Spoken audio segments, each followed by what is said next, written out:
Hello and welcome to Building Local Power, a podcast from the Institute for Local Self-Reliance.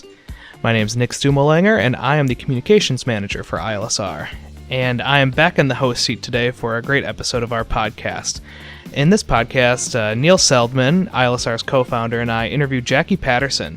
Jacqui is the director of the NAACP's Environmental and Climate Justice Program, and she's a great leader and activist who tours around the country. Jacqui's work is very important for understanding the impact that monopolies have on our economy, especially when it comes to environmental justice, energy democracy, and communities of color. And now, here's the interview. Hello, everybody. This is Neil Seldman, Institute for Local Self-Reliance, and we are about to have a podcast with Jacqui Patterson of the NAACP. I just wanted to mention that Jacqui and the Institute have known each other for many years. We overlap with work in the sense that we fight incinerators, so does she, and we focus on environmental justice for all our projects. And in a broader sense, the more Jacqui and her colleagues at the NAACP are successful in cleaning up industry, just as we try to increase recycling, it leads to better jobs for everybody. The environment and jobs are quite compatible, and I hope this discussion brings it out. And so welcome to you, Jacqui. Thank you. It's a pleasure to be here. Thanks for having me. Yeah, so this is Nick Stumo-Langer here, the ILSR's Communications Manager, and I think we'll just kind of kick this off with kind of talking about a little bit of the work that you do at the NAACP Environmental Justice Program, and kind of how do you coordinate with local community groups, and what does your average day look like, even though I'm sure that it's a pretty crazy one. Yeah, so, right, our work with local communities, as you may or may not know, the NAACP has 2,200 branches and chapters across the country, including local, everything from sub-municipal, for example, in Chicago, I think we have 4 branches because it's such a big area, to college chapters and so forth, and then also youth councils and women in the environment groups. And so we have a lot of local groups, and the Environmental and Climate Justice Program literally lives to serve those groups. That's the purpose of our mission. And so we do everything from doing analysis, policy reviews, analysis, and reviews of best practices around everything from energy to anti-toxics work to climate resilience and adaptation work. And so we both review the practices that are out there and make sure that our units know what those practices are and how they can replicate them. And we also review the policies that are out there, federal, state, and local policies, and help our units, meaning our branches and chapters, to know how they can affect those. And then we go in and we work directly with the units on developing strategies for whatever changes they want to advance at the local level. About 2 or 3 months ago, you were interviewed by McGibbon, the founder of 350.org, and we were pleased and intrigued by one of your responses, and that was to the question he posed as to the necessity of getting back to democratic institutions. You pointed out the obvious, that we have to fight voter suppression and gerrymandering. But right after that, you mentioned that work at the local level on waste and energy. You were kind enough to mention the Institute's work. So I was interested in your mind on your daily activities. How do you balance the environmental arguments with the political arguments to increase democratic participation? We see that in some ways the environmental work that we do is it's interdependent with democracy, because we can't really have a democracy when we have a fossil fuel based economy where the very money that we pay in our rate and our for our electricity bills not only goes to create to use a process to create energy that pollutes our own communities, but it also goes into the coffers of groups that take those profits to do anti-clean air lobbying, anti-clean energy lobbying, and they pay into groups like ALEC, which actually actively advances an agenda around voter suppression. Absolutely. So we see it all and so when we talk about having local self-reliance and local generation of energy and so forth, we're really talking about building democracy, because we're having a distribution of wealth, and we're actively working to take money out of politics in that sense. if I could just say, I read an article recently, I don't remember the name, but it listed all the major corporations that everybody knows from day-to-day living who contribute to the Alexes of the world, for voter suppression, to politicians who push this so they can get further donations. And it was extremely depressing because it was just about every major Fortune 500 company.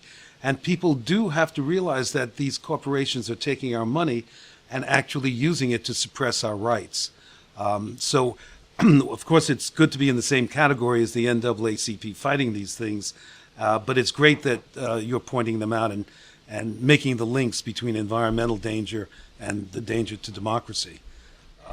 And for listeners of this podcast, I think what Jacqui said kind of about almost the cyclical nature of having to spend ratepayers, captive ratepayers, having to spend the money on fossil fuel assets that are being built, nuclear plants, natural gas fracking, that they don't have a choice of whether or not to get their energy from a different source, is paying into these democracy suppressing groups.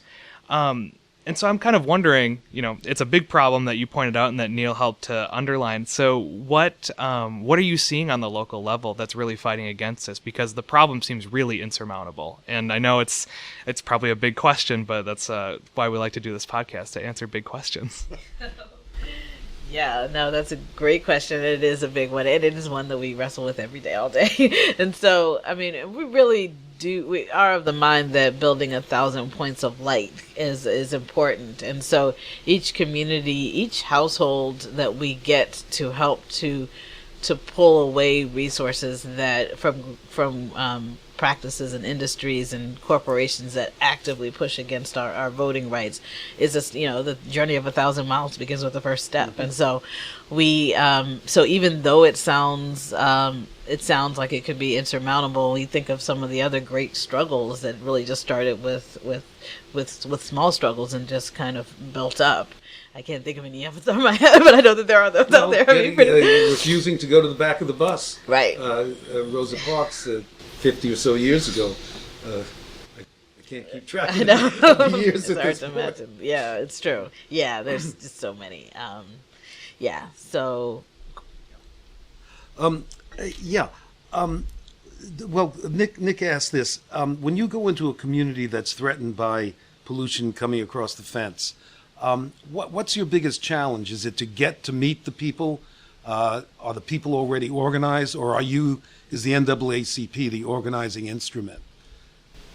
So it can be a combination of things. I mean, usually we're not of the mind to go into a community and say, like, you're all messed up here, you need to do, Not a good starting point. No, exactly. So our work really starts with being in response to the challenges that are posed by our branches and chapters, and then supporting them in whatever their vision is. In some cases, we will work with units that might not necessarily be aware of what's happening. So, for example, when we did our cold-blooded report, we looked at the coal-fired power plants across the country and did this analysis and discovered, these polluting plants and so forth. And then we did go to those communities just to share the findings of the report.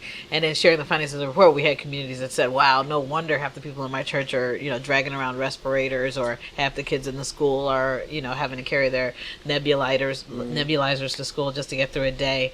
And so it all began to make sense to them through those conversations. So and then from there, we help folks to develop a plan towards whatever it is the goal is that they might want to address what's affecting their community. So it's kind of both and, like, so they'll come to us with or we'll go to them with data, and then they can take it from there in terms of what they want to do with it. Yeah. I want to bring up one recent experience in the city of Baltimore, and of course the NAACP is based in Baltimore, and Jacqui works out of that office, and it's this might take a minute to set up. But we've been fighting garbage incinerators for many years. And invariably, the pattern has been the environmental people start the concern because of pollution. But once the decisions are basically carried forward when citizens do the financial analysis and see that it's preposterous to invest $500 million, cost $1 billion after you pay it off. And in Baltimore, the things changed. In Baltimore, as Jacqui knows, there is a downtown incinerator, which we're fighting and hope to eliminate soon. But in the southern part of Baltimore, in Curtis Bay a few years ago, there was a proposal for a 4,000 ton per day incinerator. And the young people there, white, Latino, African American, basically organized around Ben Franklin High School, and they managed to get the entire city on the environmental justice bandwagon, if you will, and got the museums to cancel contracts to get energy from this dirty plant, other local governments, the Board of Education, etc. And it was quite a marvelous example of how environmental justice was the driver as opposed to economic analysis. And I'm wondering if you've had other experiences, not necessarily in garbage incineration, but other areas of protecting environmental, low-income and communities of color, which have been inspired by environmental justice. One of the places is in Gulfport, Mississippi. Oh. Yeah, where we were working with the branch there, and we started with a conversation around after we'd done the cold-blooded report, actually, and found that there was a plant there that got a D grade on our report based on the level of pollutants that it puts out and its proximity to people, and then the proportion of people who are people of color, the proportion of people who are low income, and it ended up with a D grade. And so we went and had the conversation with them. Then the NAACP branch got very involved in organizing community members, organizing churches, organizing folks in general around the plant. And it went from that to them having a conversation around their community in general and what they want for their community. Most recently, they have developed a series of community gardens to deal with their food insecurity issues. They also got all of their fire departments, houses of worship, and so forth together to do an equity and emergency management trainings. And so they've done a whole series of Terrific. Yeah, exactly. And it was born out of the environmental justice struggle. This is quite a coincidence. You may not remember, but both of us participated in an NAACP state conference in Florida a while back. And I met people from the Gulfport NAACP, and we started working with them as a result of that conference. Very, very lovely people. And the need was great.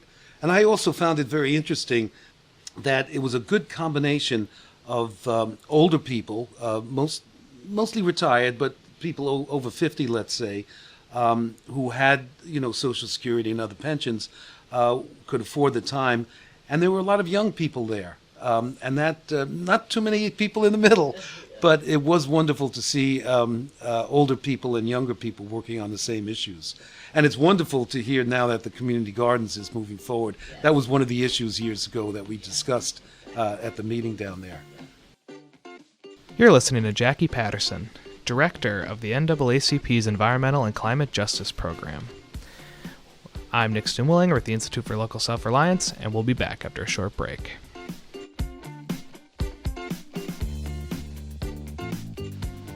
If you're enjoying this podcast, please consider making a donation to the Institute for Local Self-Reliance. Your financial support not only underwrites this podcast, keeping it ad-free, but also helps us produce all of the research and resources we make available on our website. Every year, ILSR's small staff helps hundreds of communities rebuild their local economies, so please take a minute and go to ilsr.org/donate. That's ilsr.org/donate. And if you're not able to make a donation, please consider helping us in other ways. Another great thing you can do is rate and review this podcast on iTunes, Stitcher, or wherever you get your podcasts. Rating helps us reach a wider audience and get better guests, so it's hugely helpful when you do that. You can also join the conversation on Twitter and Facebook using the hashtag #BuildingLocalPower. That's hashtag #BuildingLocalPower. So, because so many different parts of your work seem to kind of intersect with local policies and state policies that may restrict. So, for example, like a zoning ordinance that would maybe limit the size of a community garden, that leads to decreasing the amount of food deserts and also revitalizing the soils that's so important in some of these most polluted zip codes.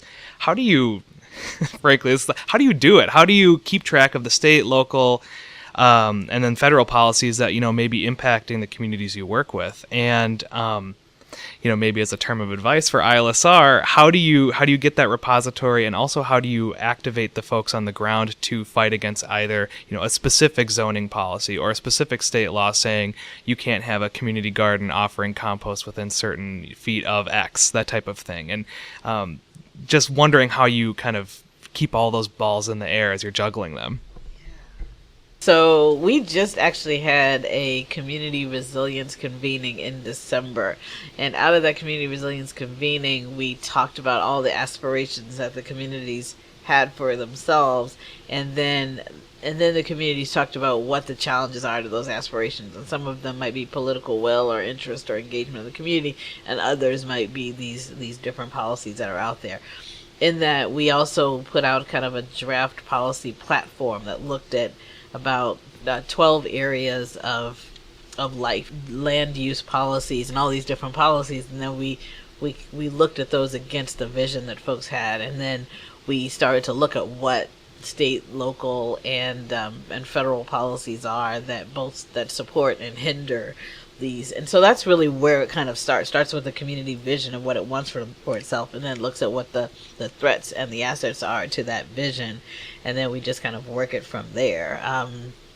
So it's not as if I can sit here and say that we know the entire nation and every municipality what they have and don't have, but we know, starting with the ones that we're working with that actually have a vision of what they want to do, and then we kind of build out from there.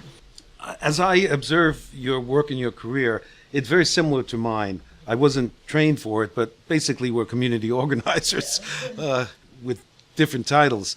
I was trained in labor economics and became a fighter of incinerators and promoter of recycling. What was your background, and how did you become an environmental justice campaigner?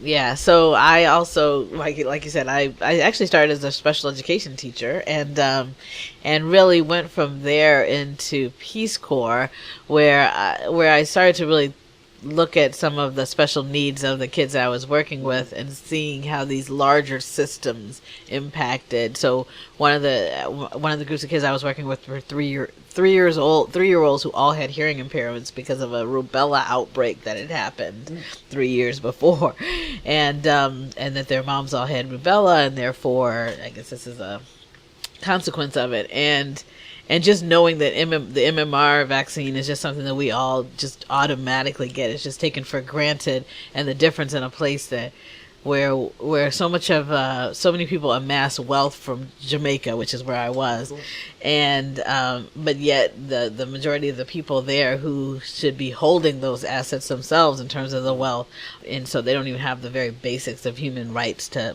health and well-being. And so that really kind of got me into thinking about how larger systems impact people's health and well-being. And so and that was the beginning. So I went from special education to public health, because of public health influenced special education, and then from public health, so still in public health really, but then also just kind of larger circles of intersectionality, started to work on women's rights. And working on women's rights, I saw where internationally and in the U.S. how women are disproportionately affected by climate change, and in doing that, that's where it led me to where I am now. Well, learning that you were trained and worked as a special ed teacher fits, because I know several, and I know how hard they work and how dedicated they are. So I could see you transform that dedication to the dedication of the work you're doing now. As a matter of fact, I have a very good friend who's a special ed teacher. She's close to 70 years old, and she refuses to retire because she's so attached to the mission and the particular kids she's working with.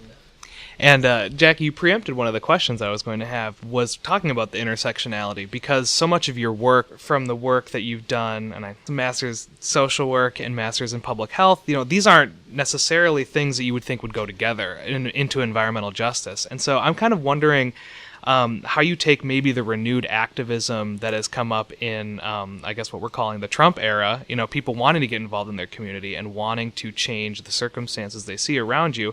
How do you get all those disparate folks together into funneling into something like environmental justice, which, maybe on its face, some of our listeners and folks around the country would say is a narrow scope. And I think you've made a good case already about how it's very wide, but I'm interested to see how you think about that intersectionality with environmental justice, and maybe how we're maybe misunderstanding, just the buzzword intersectionality.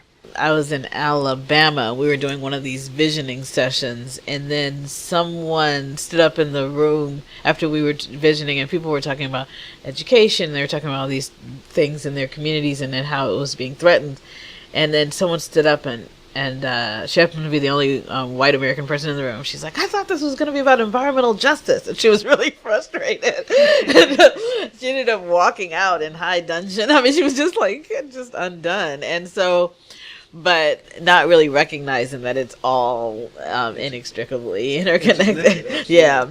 And so as we talk in communities like that, whether it's Baton Rouge, where in the aftermath of the murder of Philando Castile and then the 3 retaliatory murders, then the flooding happened after that. And it was on a context where the social cohesion of that community had been completely shattered because of these racial injustice issues.